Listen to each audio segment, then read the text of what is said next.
Iran's military has pledged to keep fighting. The strongest words from Tehran since US President Donald Trump said the sides were talking.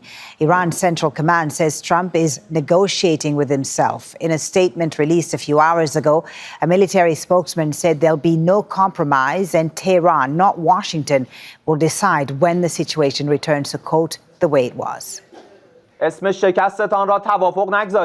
Do not call your defeat an agreement. The era of your promises is over. Today, the world has two fronts, truth and falsehood. And every freedom-seeking person will not be deceived by the waves of your media. Has the level of your internal conflicts reached the point where you are negotiating with yourselves? There will be no sign of your investments in the region, nor will you see the previous prices of energy and oil until you understand this.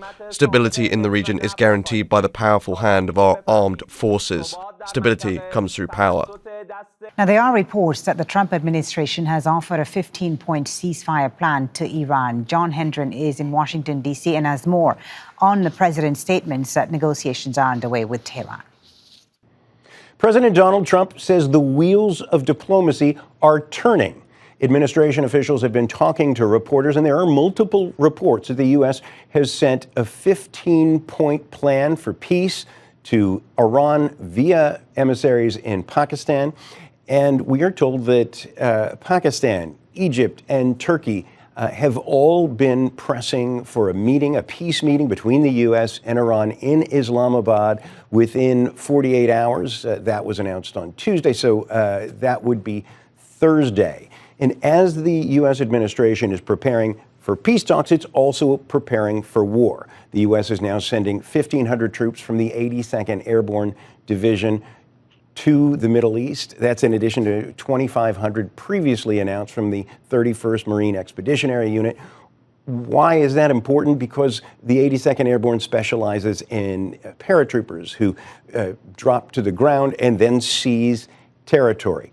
Trump was also asked about reports that the Crown Prince of Saudi Arabia, Mohammed bin Salman, has been urging him to continue the war. Trump said simply, he's a warrior and he's fighting alongside us. John Hendren, Al Jazeera, Washington. Well, joining us now to discuss this and all the latest developments in the conflict is Zeidon Alkinani, who is the founding director of the Arab Perspectives Institute. Thank you so much, Zeidon, for being with us on Al Jazeera. So Trump says they're talking. Iran denies this. Who should we believe? Are both sides deliberately saying different things for strategic reasons, you think? The talks are certainly happening. It's very hard to believe that such a level of a conflict is taking place and there are no talks happening. The question is, how serious are the talks and to what level is it, and who are in those negotiation talks? Some talks would be focused on the militarized aspect of it, and some talks would be looking at the long-term objectives and what would a future look like post this war. And this is what Trump is proposing. Now, if we notice the rhetoric of Trump, which went from a complete surrender to possibly negotiating the lifting of the sanctions with the current regime as it looks like today, it either means that Trump is accepting some amendments to the objectives or the conditions he put on the table from the first day of the war based on what's happening, what's taking place on the ground, or he is aware of what the Iranians would be hoping for in the long-term future, which is limiting the ballistic missiles and not completely eliminating it. I'll ask you a bit more about this reported 15-point plan that the Trump administration has come up with to end the war. But before that, the mixed signals, Zeidon, from the U.S., it would seem. On the one hand, they're talking about negotiations, but on the other hand, there's also a troop buildup, deploying more troops to the region, reportedly. What should we make of this? Why are they doing this, do you think? It's a natural reflection of the lack of a clear objective here. Trump went from negotiating a complete surrender to possibly negotiating a way out. This is perhaps due to not having a plan B. And going along with Israel's plan and continuing this complete regional chaos, which possibly could result into a long-term conflict in Iran, which it seems like Israel is hoping that the U.S. would permanently take the front seat. It seems like the Trump administration forgot that there are midterm elections in October and November, which means that a prolonged conflict wouldn't make sense, statistically speaking. Economically speaking, we're seeing a potential economic crisis in the U.S. and a current economic crisis globally speaking. So what does winning look like for either side at this point? I mean, Trump says they're winning. the Iranian says we're still in this. What is a victory for either side at this point? Well, even that is changing, right? Even that is changing based on what would a status quo or a symbolic achievement look like. The assassination of Khamenei seemed to have been a symbolic achievement in the eyes of the Trump administration, perhaps in the first 48 hours. Given that we're almost a month away from the war since it kicked off, new symbolic achievements need to be rationalized by the Trump administration. And we noticed, obviously, given that Iran is facing a war by a global superpower such as the United States, in addition and in parallel to a strong regional power such as Israel, survival in itself seems to be enough to be considered as a victory. Another interesting comment President Trump made in his news conference last night. He said he presented what's happened in Iran as regime change and said the leaders are all very different. That might be the case, but is that a change, or is that a good thing, you think? If one would have hoped for a detrimental and a drastic change in Iran, that's definitely not a change. It definitely weakened the political system in a regional perspective, an international perspective.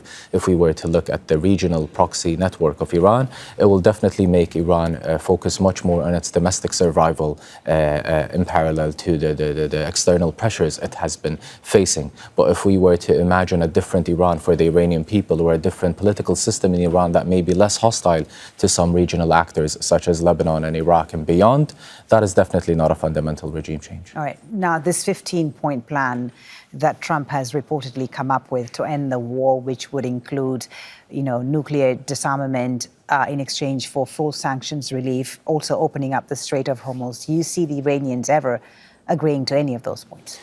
Those points would have made sense if the war hadn't happened, given that none of these points are new. Iranians have always been in negotiations with the West when it comes to their nuclear uranium program. Iranians have always been open to negotiate all of these things, perhaps not the proxy network in the region, because that's a very vague point. It's not as clear of a topic to discuss, such as the nuclear program or the ballistic missiles. Iran in itself always denies that it has anything to do with some of its network proxies in the region during their actions, particularly in Iraq, given that its association with Hezbollah is much more established and detrimental and official than it is with some of the factions in the PMF in Iraq. But currently, the way things look now, Iran, in the eyes of the world, needs to present itself as someone who's finding it very hard to trust the United States anymore, given that the first day of the war, was conducted while negotiations and while talks were happening. And from an Iranian perspective, they are proposing or claiming that they would need a much more official and an established security guarantees to prevent such a thing from happening anymore. But in an overarching way, if the talks would be recognized by both sides, those 15 points aren't very drastic. All right. Zeidon, as always, very good to get your analysis. Thank you so much for joining us on Al Jazeera, Zeidon Alkinani.